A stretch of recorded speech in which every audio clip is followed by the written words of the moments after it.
The whole idea behind using these, humane traps is you don't want to hurt the mouse or you don't want to kill it. So there is a way to use it so that it doesn't hurt the mouse. This trap is a little shorter in length than this one. As you can see, the longer traps are actually better for the mice. The problem with these shorter traps is that sometimes when this trap door flips shut, it might catch on the mouse's tail. So the worst is they might lose a bit of their tail, but hopefully not.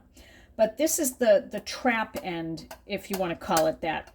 And, when you push on it, you'll hear a snap, and it snaps into place. The trigger, or the thing that sets the trap, is right in the center. And the idea is that you put food in this back section, which I'll show you in a minute.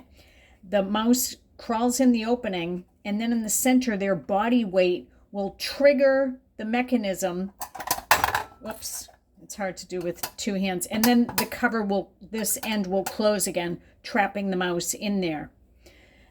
To put the food in, it's a very narrow little section here. You can put a little peanut or some peanut butter or cheese, even a little bit of birdseed.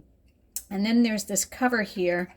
It might be hard to see on the video, but it sort of snaps down into place.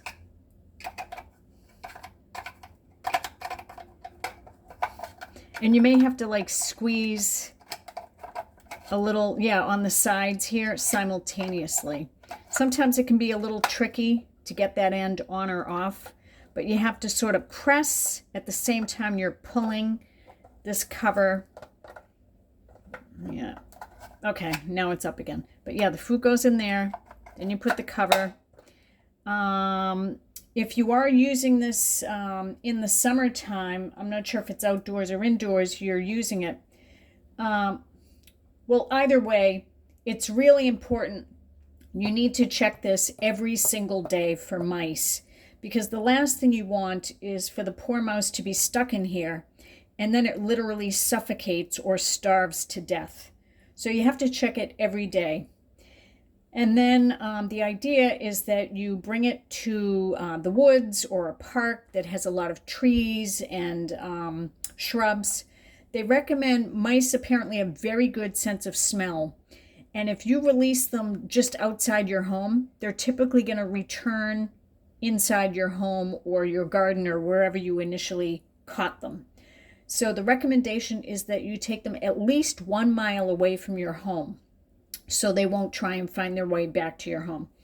I also, whenever I caught mice, I always tried to release any mice in the exact same location, because apparently mice actually have very strong family ties.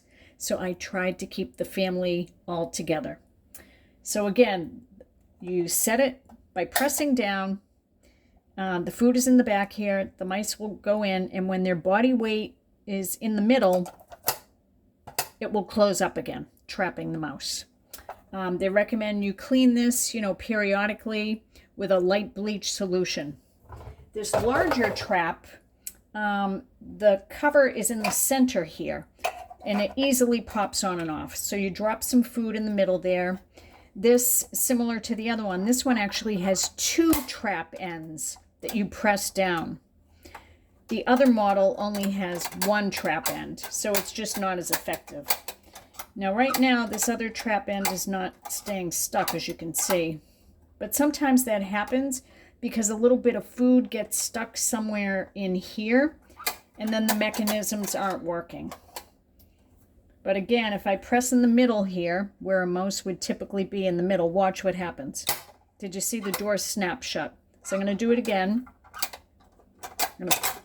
Okay, now both of them are pressed down. Ideally, the mouse will go all the way into the middle, and watch again what happens when the weight happens of the mouse. Both doors snap shut. Now the mouse is trapped in.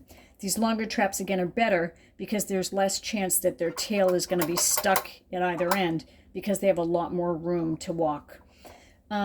To clean these out, especially if you're going to use birdseed, which will get stuck in the mechanisms and then they won't work again, you just sit the whole thing in a sink full of hot water and, have the covers open and shake it around, and the hot water will help to get rid of and dissolve anything that's stuck in the mechanism in case it's not working anymore. Let me know if you have any other questions.